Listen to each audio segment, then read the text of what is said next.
and intratumoral hemorrhage. Dr. Wike, saya persilakan.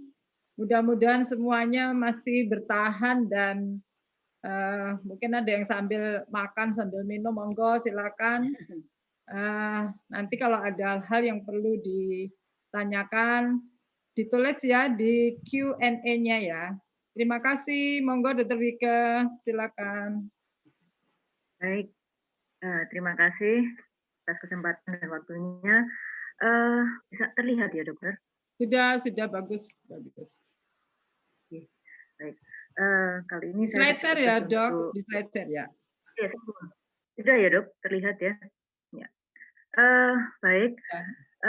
Selamat siang semuanya, bahwa kali ini saya akan mempresentasikan mengenai bagaimana kita membedakan stroke bleeding dengan peri dan intratumoral hemorrhage. Ya, jadi bahwa ITH merupakan suatu perdarahan yang sifatnya semua dikondisikan sebagai sesuatu yang emergensi. Jadi di sini ada beberapa tipe dari suatu perdarahan di dalam cerebri. Yang terbanyak adalah hemorrhagic stroke, sebanyak 40-60%, sementara itu yang primer pertama, kemudian cerebral amyloid angiopati 5-10%.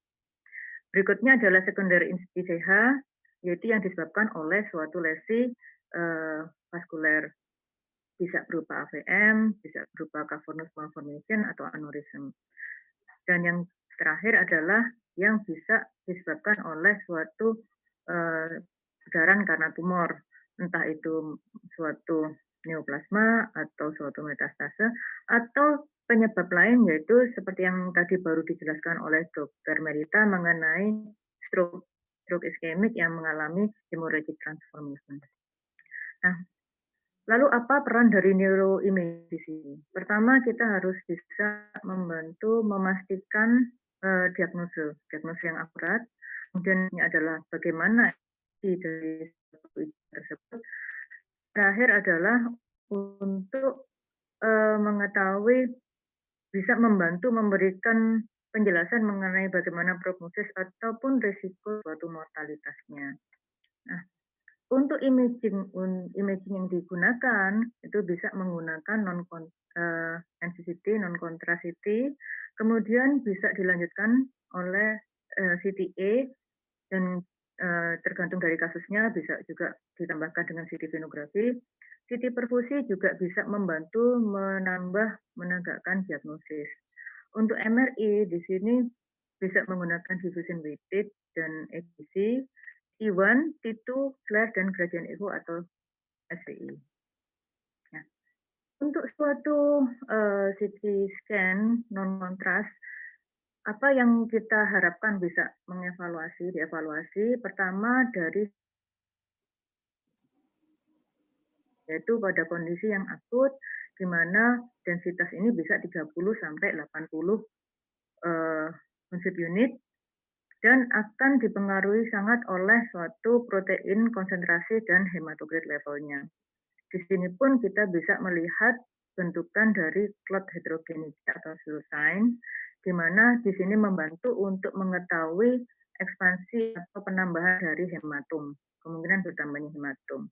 Lalu dia juga bisa melihat penurunan dari suatu densitas perdarahan tersebut. Berikutnya adalah lokasinya. Lokasi akan sangat membantu memperlihatkan apakah itu arahnya ke suatu hipertensif stroke, misalnya pada daerah basal ganglia yang terbanyak, kemudian talamus, cerebellum, dan pons. Tadi disebutkan bahwa penyebab yang lain adalah cerebral amyloid angiopati yang utamanya terletak di daerah lobar.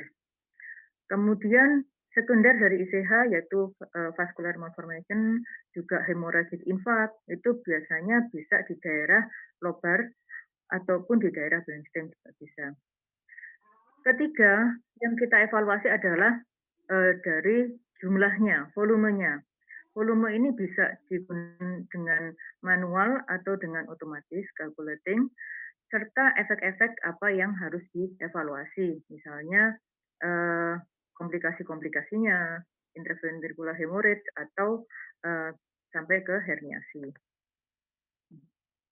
Di sini adalah bagaimana kita menentukan yang lokasi itu sesuatu hal yang penting untuk memastikan arahnya pada suatu stroke hemorragik ataukah bukan.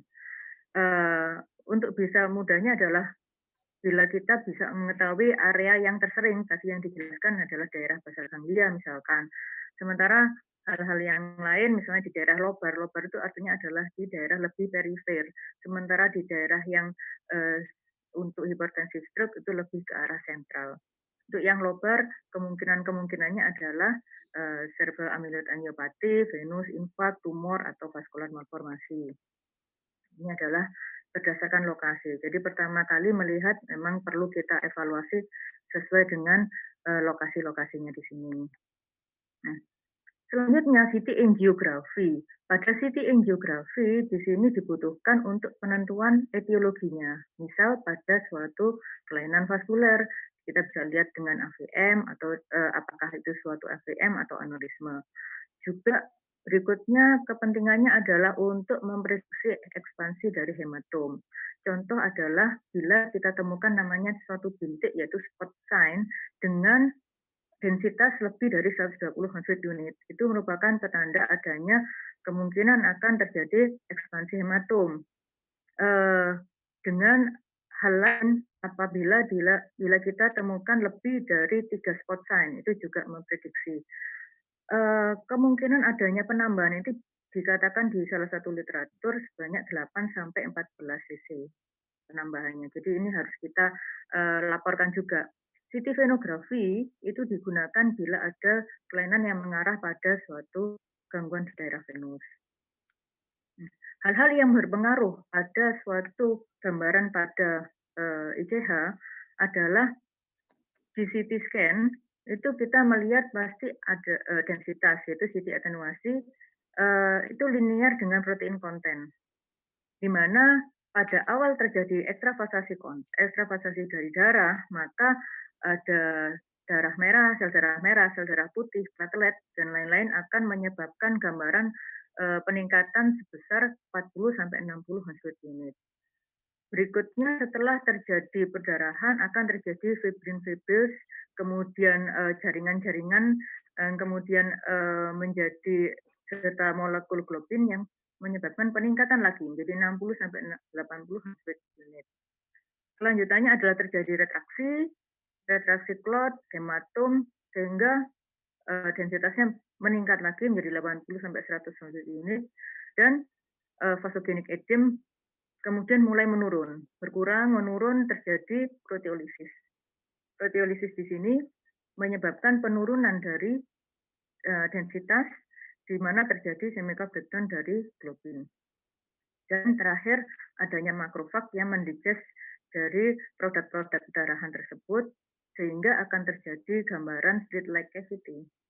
Nah, untuk MRI akan lebih kompleks karena di sini berkaitan dengan perubahan dari sinyal, perubahan dari intensitas sinyal yang berkaitan dengan usia dari perdarahan, umur perdarahan.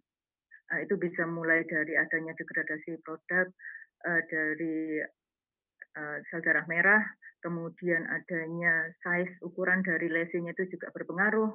Faktor-faktor yang lain, MRI sendiri sekuens-sekuensnya juga macam-macam yang berkaitan sama dengan magnetic field strength dan biologi faktor lainnya.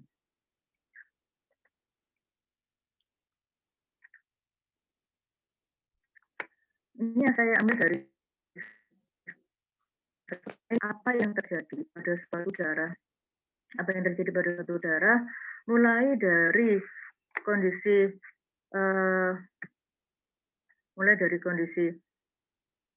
hiperakut, kemudian akut, early subakut, late subakut, dan kronik.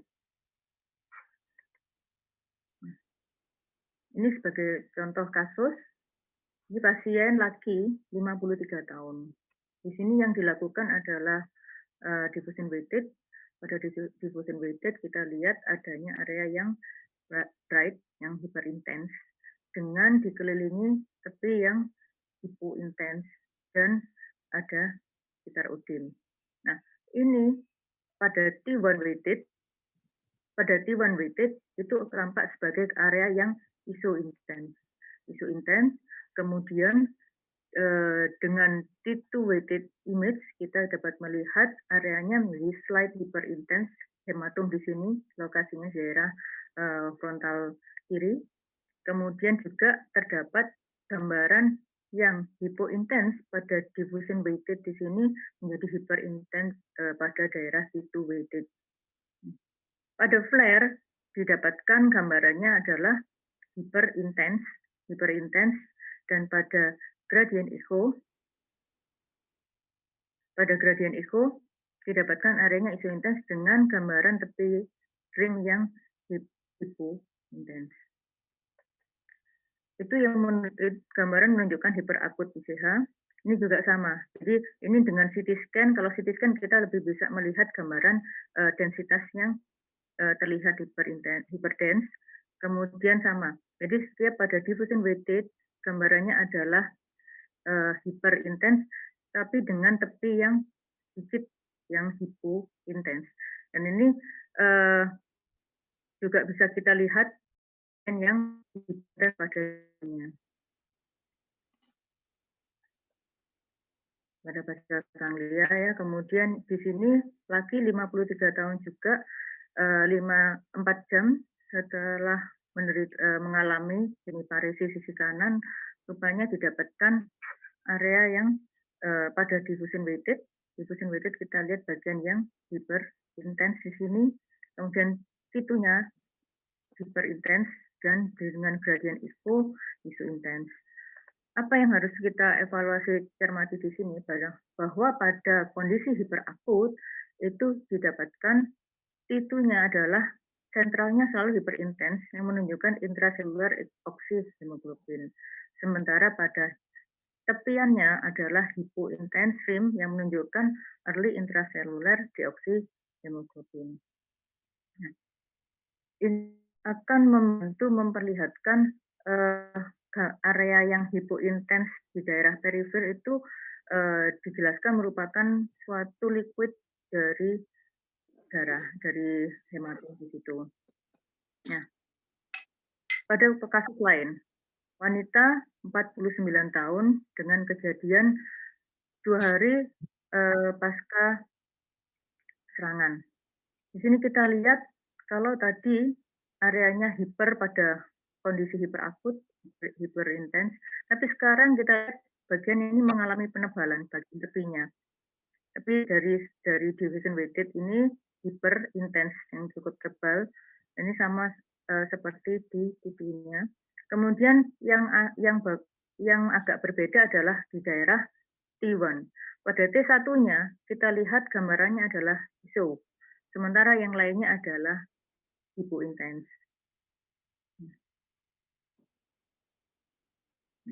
Ini pada early subakut.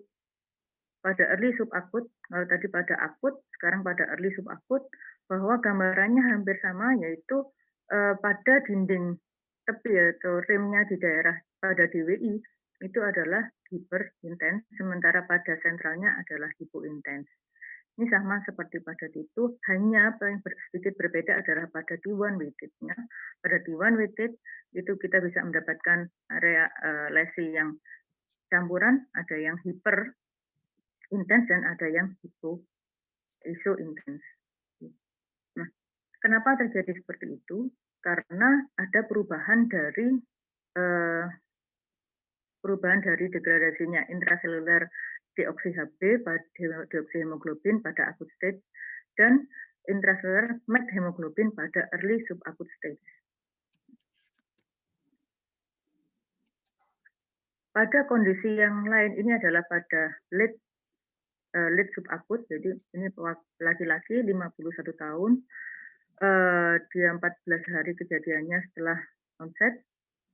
Kemudian di sini dilakukan pemeriksaan dengan diffusion weighted, kita lihat ada perubahan intensitas yang keseluruhan hyperintense, baik itu pada diffusion, T1 weighted, kemudian T2 weighted, dan flare maupun gradient echo. di sini sudah terjadi perubahan yaitu extracellular methemoglobin, di mana didapatkan sel darah merahnya sudah lisis dan terjadi viskositas yang tinggi. Yang pada lead subakut juga di daerah cerebellum, juga hal yang sama, kita bisa melihat bahwa terdapat hiperintens di T1 maupun di daerah T2-nya. Pada kondisi yang kronik, untuk suatu CT scan, untuk gambaran CT scan-nya, seperti tadi dijelaskan bahwa ada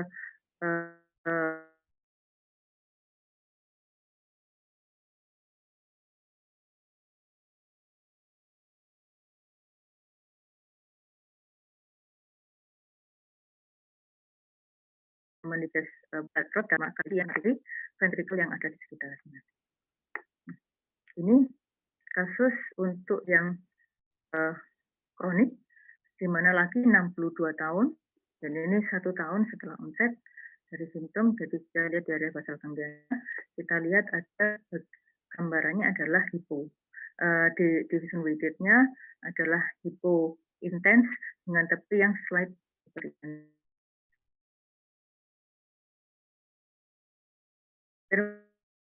itu. Nah, kita adanya tepi yang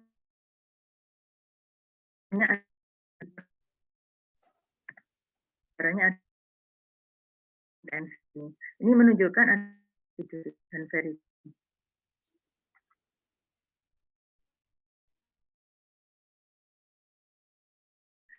kita bisa perdarahan juga misalnya masuk ke ventricle seperti ini, intraventrikulernya terlihat, dan dengan CTA ini yang dimaksud dengan gambaran dari spot sign. Dengan kita melihat ada spot sign, maka kita perlu melaporkan bahwa ada kemungkinan terjadi ekspansi dari hematom. Bagaimana evolusi dari suatu perdarahan IGH menggunakan CT scan? Jadi dengan menggunakan CT scan kita lihat gradasi dari densitas Hounsfield unit dari suatu perdarahan tersebut seperti dijelaskan tadi, mulai dari pertama 30 sampai paling puncak sampai ke 100 Hounsfield unit yang berakhir menjadi pelan-pelan menjadi menurun, dan kita lihat bahwa dengan kontras pun kadang bisa terlihat pada ini dikatakan pada hari ke-84 sudah kronik, bahkan bisa terlihat gambaran seperti adanya enhancement. Ini bisa disebabkan karena adanya tadi proses inflamasi atau gangguan dari blood-brain barrier-nya di sini menyebabkan adanya peningkatan kontras pada saat bila dilakukan pemberian kontras. Itu. Nah, terkadang kita untuk membantu supaya tidak bingung dengan suatu perdarahan hemorrhagic infarct, itu kita bisa melakukannya dengan menambahkan pemeriksaan dengan CT perfusi atau MR perfusi. Nah, misalnya pada kasus seperti ini, kita lihat ada perdarahan, ada lesi hipertensi di daerah talamus seperti ini. Nah, lalu kita bisa meng-cross-check dengan perfusi, dengan MR perfusi, kita lihat adanya penurunan RGBV.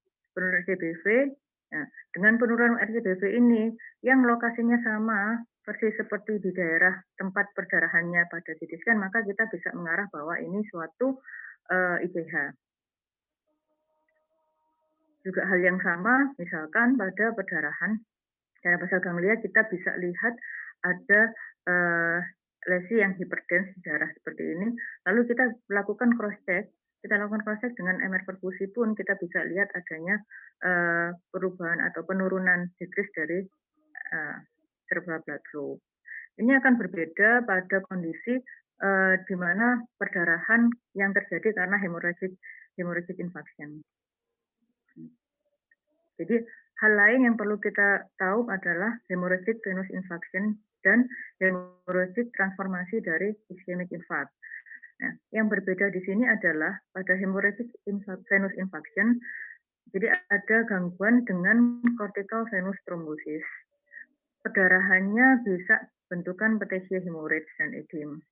Kemudian ada area hipodens di daerah vaskularnya dan ada kadang disertai dural sinus thrombosis.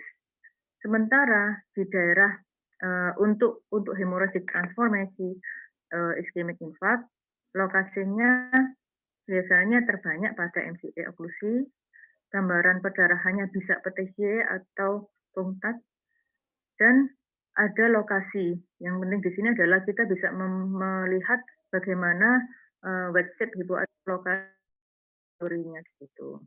Dan umumnya terjadi 48 sampai 72 jam setelah stroke. Seperti yang dilakukan oleh Dr. Melita sebelumnya, jadi bahwa pada pasien ini adalah sudah ada gambaran stroke yang kronik. Akan tetapi kita tidak bisa mengetahui apakah adanya perdarahan, karena perdarahan ini karena IBH atau karena hemorrhagic infarct, maka kita bisa melihat tanda-tanda adanya gangguan emboli infarkt yang hiperakut. Misalnya ada arterial dead sign, ada MCA sign di sini. Ada MCA sign, kemudian ada tanda-tanda yang lain yang mendukung untuk suatu stroke emboli. Di sini kita lihat ada teritorinya sesuai dengan MCA, kemudian kita bisa evaluasi bahwa perdarahan yang terjadi di sini adalah karena hemorrhagic infarction. Juga pada kasus yang lain.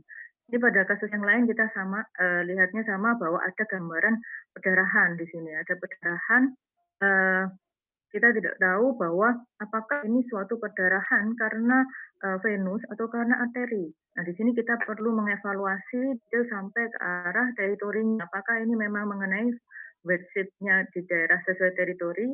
Nah, sebenarnya dengan kita melihat lagi dengan MRI kita bisa mengevaluasi bahwa lokasinya sesuai dengan daerah teritori MPA. Jadi ini merupakan hemorrhagic infarction. Nah, pada kasus seperti ini gambaran perdarahannya cukup besar, cukup luas, tidak seperti yang sebelumnya. Maka kita perlu evaluasi apakah perdarahan ini wanita lagi 54 tahun ya dengan ITP dan akut coronary syndrome. Apakah dia merupakan hemorrhagic atau venous infection.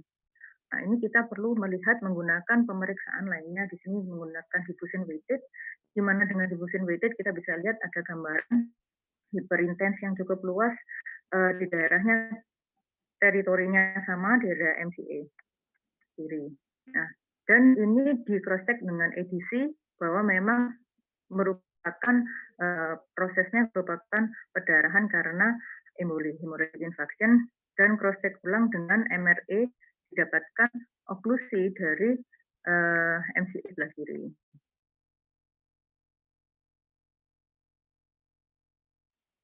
Lalu untuk kondisi seperti ini, gambarannya juga sama, ada perdarahan yang langsung di daerah lobar. Perdarahan di daerah lobar ini kita harus evaluasi juga area lainnya. Jadi seperti ini kita lihat ada gambaran hiperdens juga.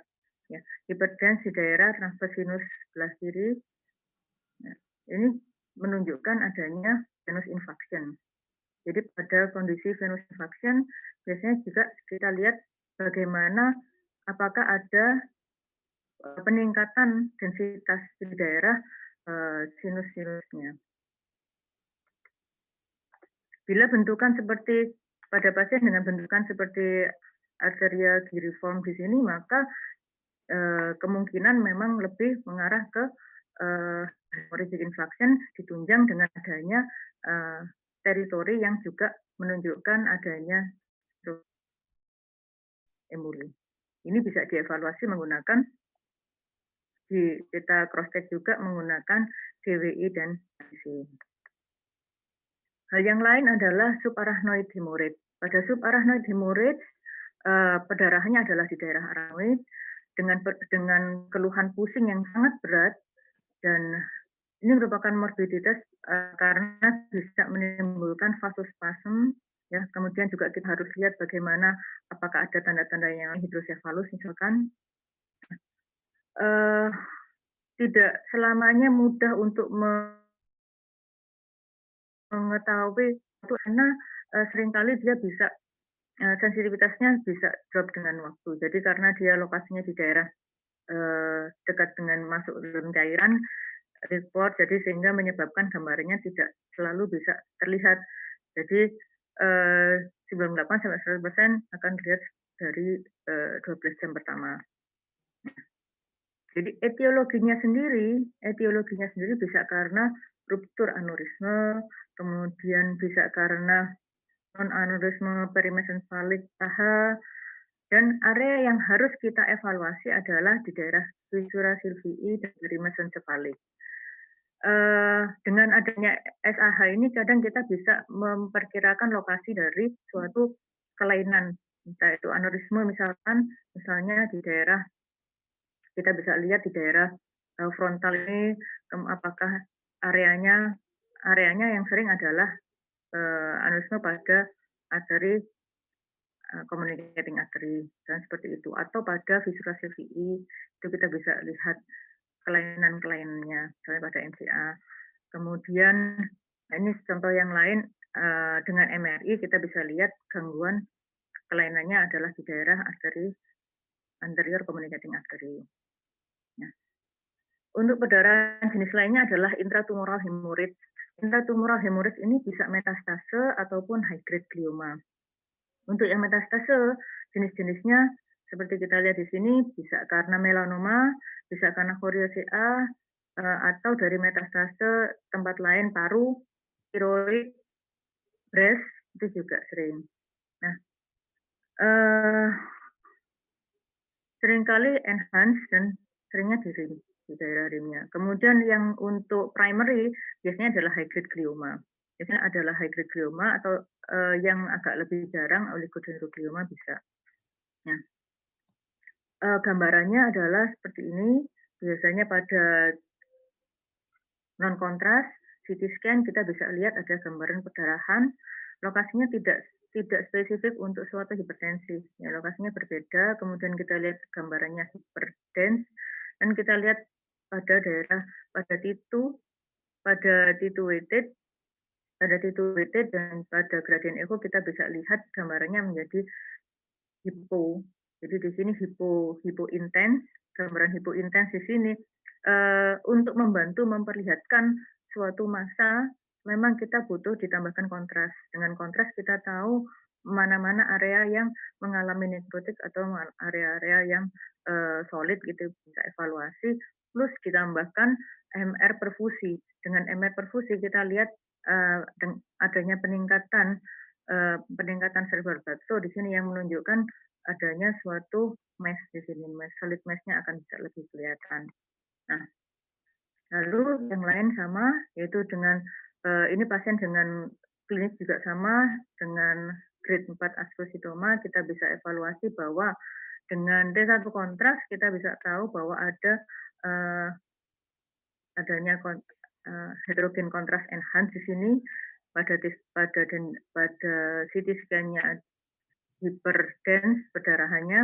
Nah, di sini kita lihat dan itu bahwa ada gambaran dari hiperintens yang menunjukkan gambaran ini adalah akut perdarahan perdarahan akut dan disertai ada SPI. Dengan SPI kita juga bisa evaluasi ada gambaran dark signalnya juga. Nah, ini pada kasus kalau kita lihat pada T1 weighted, gambarannya kalau kita combine mengevaluasi dengan kontras, maka kita bisa tahu ada bagian yang solid di sini, bagian solid dan T1 T1 hipo, kemudian T2-nya hiper yang menunjukkan gambaran dari subakut dari hemorrhage. Kemudian kita lihat ada bagian yang solid ini yang menunjukkan gambaran dari suatu intratumoral hemorrhage. Bahwa bisa penyebab lain adalah metastase. Metastase seringkali adalah multiple. Kita bisa lihat pada T1 ini hiperintens, kemudian T1 dengan kontras ada penambahan kontras enhance-nya. Jadi ada multiple nodul di sini, multiple nodul yang dengan gradient echo menunjukkan drug signal juga dengan ada bongkat hemoris di sini. Ini menunjukkan ini gambaran dari methemoglobin dan dari suatu melanoma, metastatik melanoma. Apa yang harus kita ketahui mengenai pitfall? Bahwa tadi dijelaskan ya mengenai hemorrhagic infarction yang banyak kejadiannya di daerah teritori dari MCA. Kalau kita melihat dari gambaran seperti ini, ada teritori MCA, kemudian ada gambaran perubahan intensitas sinyal, maka kita tidak bisa buru-buru juga mengarah melihat ini suatu hemorrhagic infarction pada bila ada suatu perdarahan kecil PJ.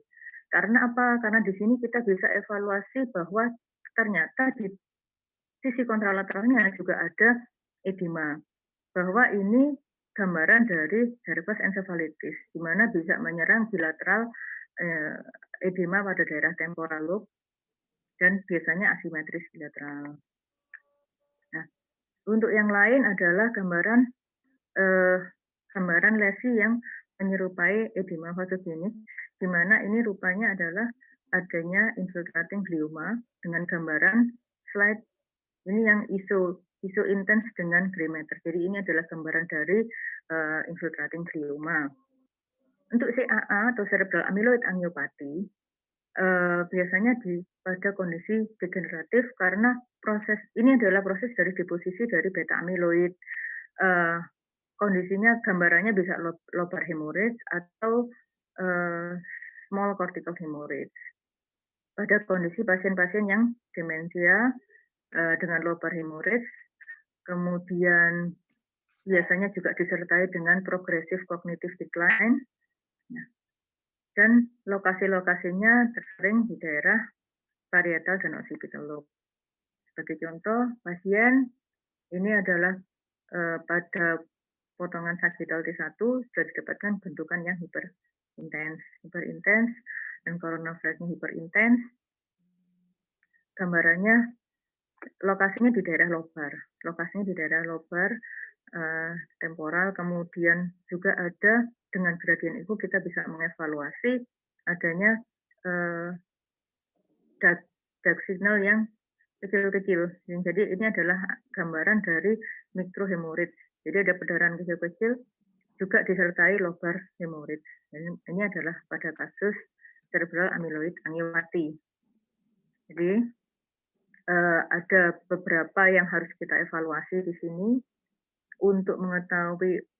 Pertama kita perlu tahu usia perdarahannya dengan mengevaluasi T1, T2, flare, ya, dan gradient echo.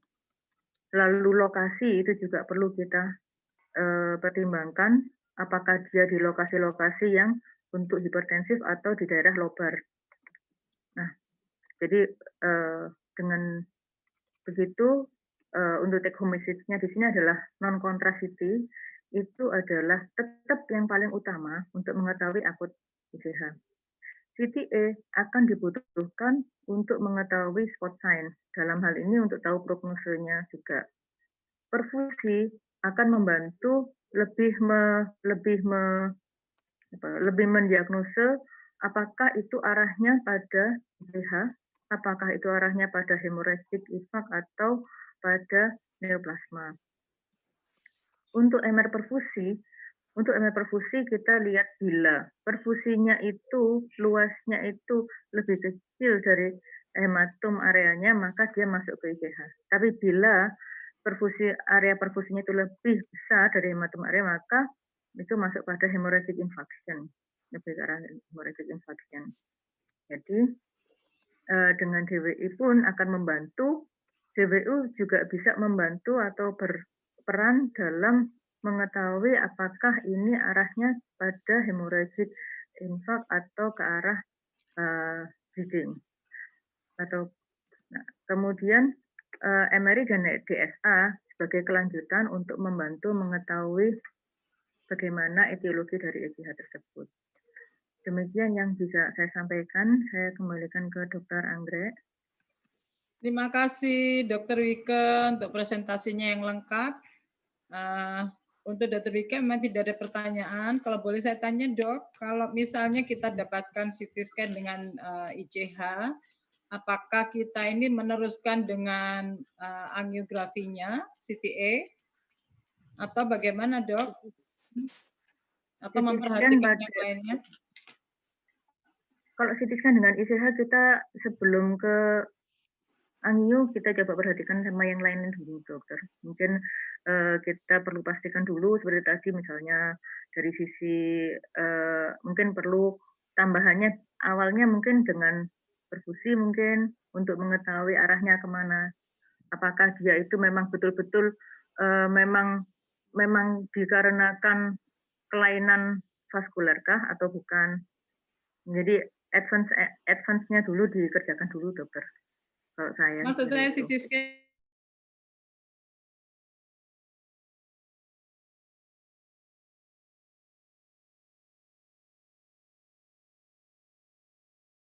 CT scan. Kalau kita rangkaian ya. Kalau CT scan angiografi tetap diperlukan, dokter, karena untuk membantu tadi pertama dengan CT angiografi itu enaknya dapat beberapa info juga. Pertama kita lihat spot sign-nya tadi. Kedua kita lihat spot sign-nya pertama, kedua kita lihat apakah ada etiologi dengan vaskuler itu tadi. Utamanya bila posisinya itu memang mengarah ke kelainan ini, dokter, kelainan vaskuler. Seperti itu, dokter. Ya, terima kasih Dr. Wika. Kita sampai pada akhir dari acara pada hari ini. Mulai jam 9 sampai 12 lebih, banyak sekali materi-materi yang sangat menarik dan pertanyaan-pertanyaan.